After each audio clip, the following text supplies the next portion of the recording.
میرے عزیزو، میرے بچوں بچیوں، میرے رب نے اپنی ذات تک پہنچنے کے لیے، جنت تک پہنچنے کے لیے، دنیا کی عزت تک پہنچنے کے لیے ایک ضابطہ دیا ہے، وہ ہے محمد الرسول اللہ، وہ ہے محمد الرسول اللہ، وہ ہے محمد الرسول اللہ۔ اور اللہ نے اپنے محبوب کی زندگی، پوری زندگی ہمیں بتا دی، ہمارے سامنے پیش کر دی۔ میرے اللہ نے اپنے حبیب کی ہر ادا کو محفوظ کیا۔ جب آپ غمگین ہوتے تھے، ہمیں اگر نہ پتہ ہو تو ہمیں کیا فرق پڑتا ہے، لیکن میرے نبی جب غمگین ہوتے تھے یوں بیٹھتے تھے، داڑھی ہاتھ میں اور سر جھکا ہوا، آنکھیں بند۔ یہ آپ کے غمگین ہونے کی نشانی تھی۔ جب آپ خوش ہوتے تھے تو یہاں سے نور نکلتا تھا، پہلے نکلتا تھا اور زیادہ نکلتا تھا۔ جب آپ ناراض ہوتے تھے، جب آپ غصے میں ہوتے تھے تو اظہار تو فرماتے نہیں تھے، پی جاتے تھے۔ پینے پر جو باڈی کا ریئیکشن ہوتا تھا وہ کیا تھا؟ یہاں ایک رگ تھی جو ایسے ایسے ایسے ایسے پھڑکنے لگتی تھی۔ آپ سب سے کہتا ہوں، غصے کو پینا سیکھو، چپ رہنا سیکھو۔ خاص طور پر ان بچیوں سے کہتا ہوں، ہمارا سسرالی معاشرہ بہت ظالم ہے، بہت ظالم ہے، بہت ظالم ہے، چاہے وہ دیندار لوگ ہوں چاہے دنیا دار لوگ ہوں۔ اس لیے چونکہ ہمارا جوائنٹ فیملی سسٹم ہے، یہ بہت پسندیدہ تھا اور اب بھی ہو سکتا ہے اگر ایک دوسرے کے مقام کا پتہ ہو، ایک دوسرے کے مرتبے کا پتہ ہو، لیکن اب ٹانگ اڑانا ہی ہماری معاشرت بن چکا ہے، تو زندگی اجیرن ہوئی۔ ایک لڑکا لڑکی زندگی شروع کریں تو ایک کے مسائل ہیں اور اس کے مسائل ہیں، تو بڑی جلدی حل ہو جائیں گے، لیکن جوائنٹ فیملی سسٹم میں وہ جاتی ہے بچی، خامند کے مسائل الگ، ساس کے الگ، سسر کے الگ، نندوں کے الگ، دیور کے الگ، بھابھی کے اور اس کے مامیوں کے الگ، چاچیوں کے الگ، دادیوں کے الگ، نانیوں کے الگ، تو ہکو ساسی کافی ہے مسائل واسطے، تو باقی رشتے اتنے زیادہ ہیں کہ وہ مصیبت کھڑی کر دیتے ہیں۔ میرے رب کی شریعت پڑھو۔ اگر میں مالدار ہوں اور میری بیوی کہتی میں نے الگ ٹھہرنا ہے تو میرے ذمہ اس کو گھر لے کر دوں، اس الگ زندگی شروع کروں۔ میری بیوی کے ذمہ نہیں ہے میرے ماں باپ کی خدمت، میری خدمت کرے گی، میرے ماں باپ کی نہیں۔ اگر مجھے اتنی سخت نہیں تو میں اس کو کرائے پر گھر لے کر دوں اگر وہ چاہے، اگر اتنی نہیں تو پھر ان بچیوں کا واجب حق ہے کہ گھر میں اس کے لیے ایک کمرہ، ایک کچن، ایک ٹوائلٹ اس کا لازمی حق ہے۔ اس کچن میں اس کے سوا اور کوئی نہ ہو، وہ ٹوائلٹ، وہ واش روم اس کے سوا اور کوئی استعمال نہ کرے، وہ کمرہ اس کے سوا اور کوئی استعمال نہ کرے۔ اگر اس کی بھی ہمت نہیں ہے کہ کسی کی بچی کو تھوڑا الگ وہ لا کر دے دیتے، بتا ہے ویکھو وہ تسبیح پڑھے تے روزے رکھے شادی نہ کرے۔ کسی کی بیٹی کو برباد کرنا، ذلیل کرنا، یہ آج کا جوائنٹ فیملی سسٹم بن چکا ہے۔ اور میں قربان جاؤں، میرے نبی نے فرمایا، یہ جو میرے مدینے کے صحابہ ہیں ان کی ایک جگہ آپ نے تعریف کی، یہ جو میرے مدینے کے صحابہ ہیں یہ بڑے اچھے ہیں، ان کے گھر میں جب کسی کی بیٹی کی ڈولی اترتی ہے تو اسے یہ احساس ہی نہیں ہوتا کہ اپنے گھر میں ہوں یا سسرال کے گھر میں، اتنا اس کو پیار دیتے۔ آنے والی کو تو پیار دیا جاتا ہے تاکہ وہ پچھلے رشتوں کو بھلا دے، آنے والی کو عزت دی جاتی ہے تاکہ وہ پچھلی عزت کو بھلا دے، لیکن اگلے ہی دن اس کا ٹیسٹ شروع ہو جاتا ہے، یہ بیٹھی کیوں نہیں، یہ کھاندی کی پئی ہے، لہ تیری بیگم نے مینوں سلام ہی نہیں کیتا، میں اودی ساس ہاں، مینوں پانی ہی نہیں پوچھا۔ میرے نبی کی زندگی پڑھو، کیا خوبصورت زندگی ہے، کیا میرے نبی نے 11 شادیاں کیوں کی؟ اللہ کی قسم ہمیں زندگی سکھانے کے لیے۔ سنو حدیث سن لو، ما لی فی النساء من رغبت، مجھے عورتوں کی کوئی خواہش نہیں ہے۔ اور سن لو، ما تزوجت وما زوجت الا بوحی من السماء، میں نے جہاں شادی کی، جہاں بیٹی کی شادی کی، پہلے آسمان سے وحی آئی پھر میں نے شادی کی۔ 40 سال ایک ایجڈ عورت کے ساتھ گزارے، 2 نکاح میں بیوہ ہو چکی ہیں۔ ابو حالہ سے پہلے ورقہ بن نوفل سے منگنی ٹوٹی، ابو حالہ کے نکاح میں بیوہ ہوئیں، ابن عابد کے نکاح میں بیوہ ہوئیں، پہلے سے 2 بچے، ایک ہند ایک حالہ، اور ابن عابد کا ایک بیٹا ہوا، اس کا نام مجھے کہیں نہیں ملا۔ 2 نکاحوں سے بیوہ، ایک جگہ منگنی ٹوٹ کے میرا نبی 25 سال کے، وہ 40 سال کی، اور آپ نے زندگی کے 25 سال ان کے ساتھ گزار دیے کہ آنے والا باطل جب اس قسم کے خرافات بولے گا تو ہم کہہ سکیں گے کہ اگر ہمارے نبی کو عورتوں کا شوق ہوتا تو 25 سال کا آدمی، وہ 40 سال، وہ تو کہے گا مجھے 20 سال کی لڑکی سے کرنی، اور پھر میرے نبی کا حسن۔ پھر جب آپ 50 سال کے ہو گئے تو آپ نے دوسری شادی کی حضرت سودا سے، 50 سال کی ہوں، وہ بھی 50 سال کی تھی۔ پھر حضرت عائشہ سے نکاح ہوا۔ پھر جب مدینے گئے تو آپ نے وہاں جا کے 9 شادیاں کی۔ میرے بھائیوں، میرے بچوں، اللہ کی قسم تمہیں ہمیں گھر کی زندگی سمجھانے کے لیے یہ 1 لوٹا پانی لے لو، نماز ہو جائے گی۔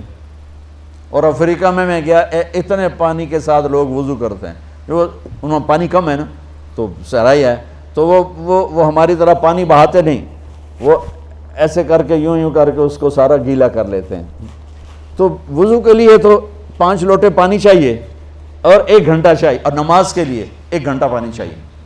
لیکن 24 گھنٹے کی زندگی میری کیسی گزرے؟ یونیورسٹی میں آؤں تو ٹیچر کے ساتھ کیسا ہوں، یونیورسٹی میں ہوں تو اپنے ساتھی کے ساتھ، یونیورسٹی میں لڑکیاں میرے ساتھ پڑھتی ہیں، لڑکے میرے ساتھ پڑھتے ہیں، میں یہاں کس حیا کے ساتھ زندگی گزاروں اور کن آنکھوں کی حفاظت کے ساتھ یہاں میں زندگی گزاروں؟ میرا اللہ مجھ سے یہاں کیا چاہتا ہے؟ جب میں گھر میں جاتا ہوں، اگر میں بچہ ہوں اور میری ماں اور باپ ہے تو میرا اللہ مجھ سے کیا چاہتا ہے؟ اگر میں خامند ہوں تو میرا اللہ مجھ سے کیا چاہتا ہے؟ میں گھر میں داخل ہوں میرے نبی کے طریقے کے ساتھ تو میں باپ ہوں۔ میں گھر میں آؤں اور میرے بچے سہم رہے ہوں تو میں باپ نہیں، میں تھانے دار ہوں۔ میں پروفیسر نہیں ہوں، میں تھانے دار ہوں۔ میں گھر میں انٹر ہوں اور میری بیوی پریشان ہو جائے تو میں خامند نہیں ہوں، میں تھانے دار ہوں۔ میں کلاس روم میں آؤں اور بچوں کے چہرے لٹک جائیں تو میں پروفیسر نہیں ہوں، تھانے دار ہوں۔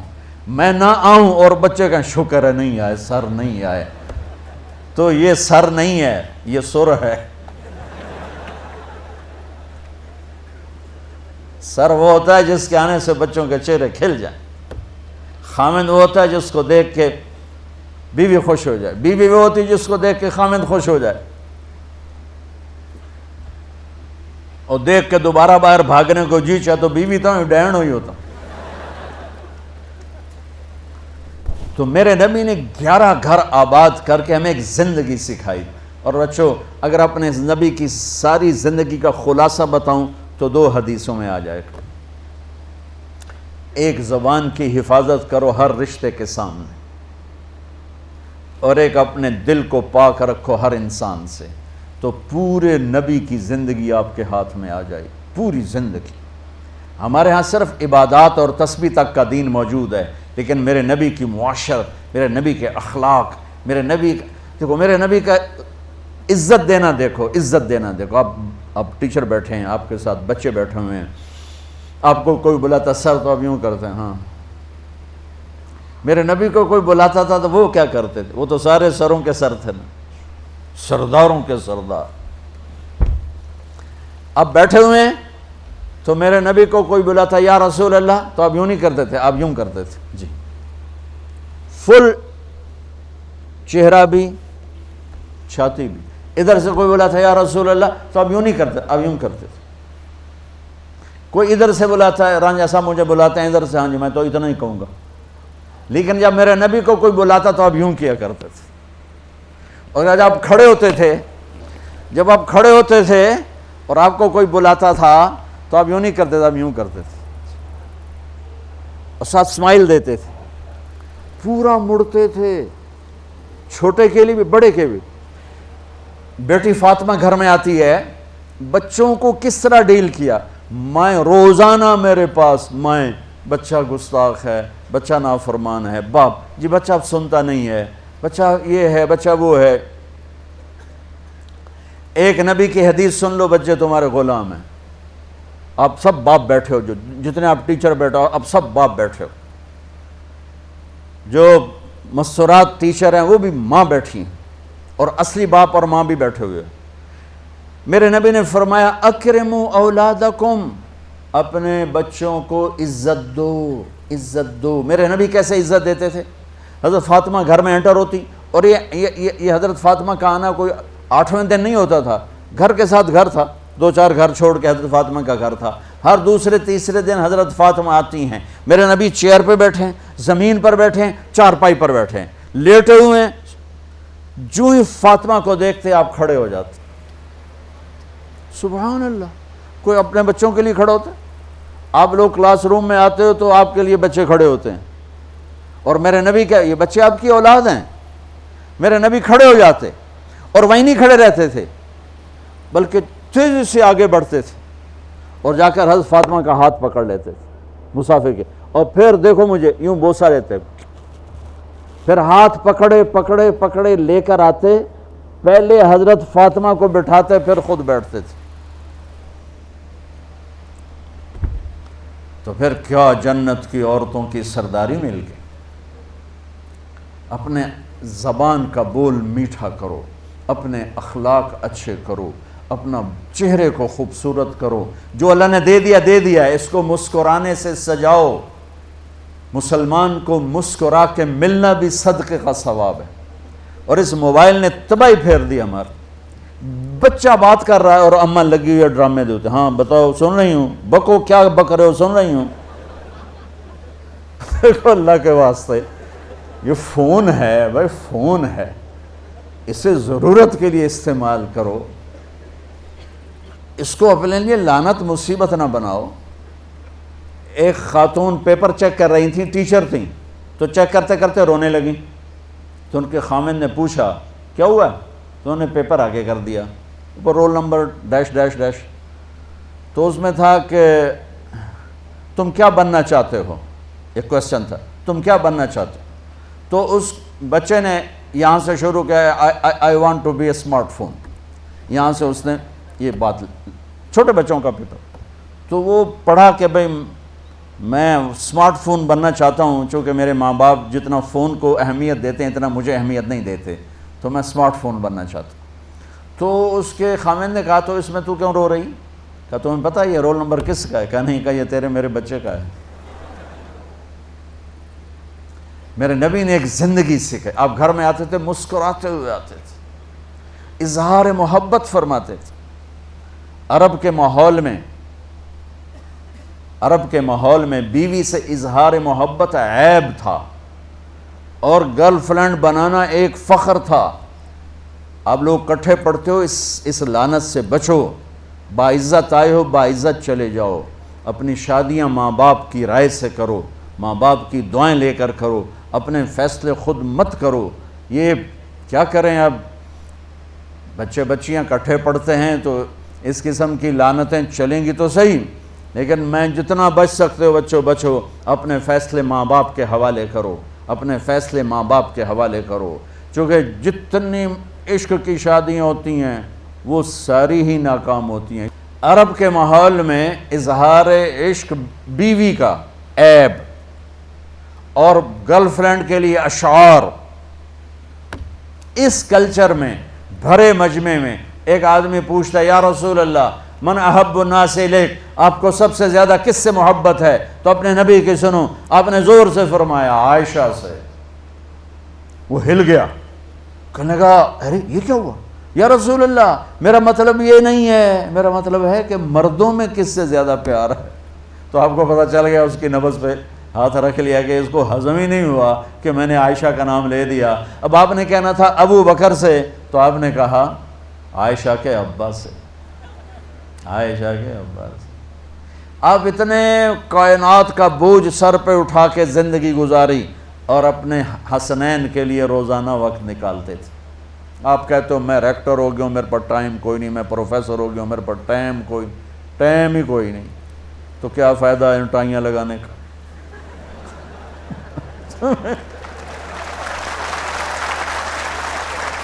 تمہارے لیے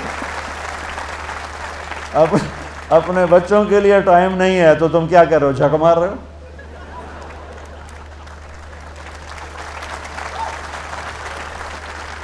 میرے نبی سے زیادہ مصروف کوئی آئے گا؟ بولو، جواب دو زور سے.